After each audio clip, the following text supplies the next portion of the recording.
Today we're going over the biggest differences between a white belt and a blue belt. If you're trying to figure out what's keeping you from getting to the next level, or maybe you're completely new to the game, here's a few things that I now know as a blue belt that I wish I was told as a white belt.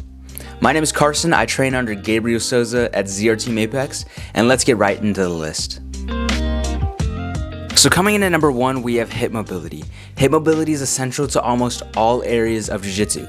If you have poor hip mobility, you're going to struggle a lot in things such as close guard, like attacking triangles, arm bars, and omoplatas.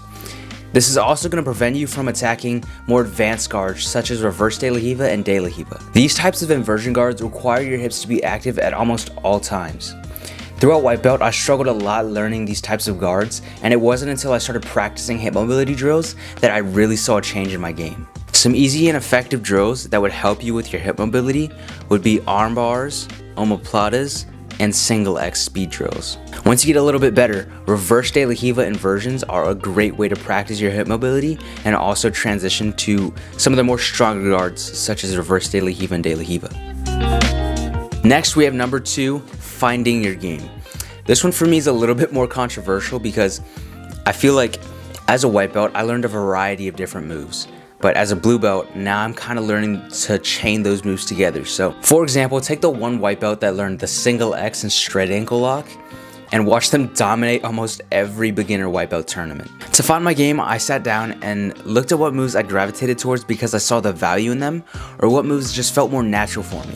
From there, I figured out common reactions from my opponent, and then I tried to figure out counters to those reactions.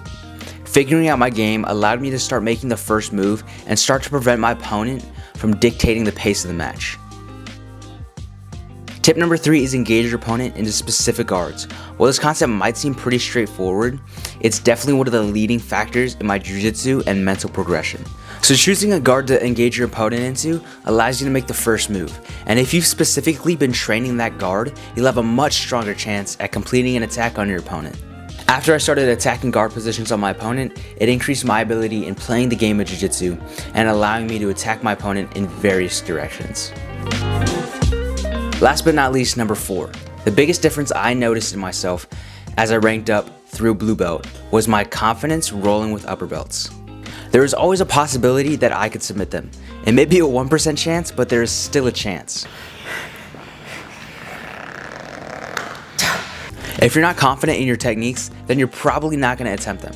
By not attacking your opponent, you're letting them put you into a constant defensive cycle until they inevitably submit you. Overcoming this mental obstacle has had a tremendous effect on my jiu-jitsu. Of course, I'm a lot better than I was as a white belt, but by just solely having this mindset, it's allowed me to perform a lot better against higher belts. Okay guys, so that is going to do it for this video. These are just some things that I personally noticed as I grew from white to blue belt, and they played a significant role in my jiu-jitsu and overall mindset of the game. If these tips helped, make sure to let me know in the comments below, along with any other tips or questions you might have. Also, don't forget to like and subscribe if you enjoy content like this, and I will see you guys in the next video.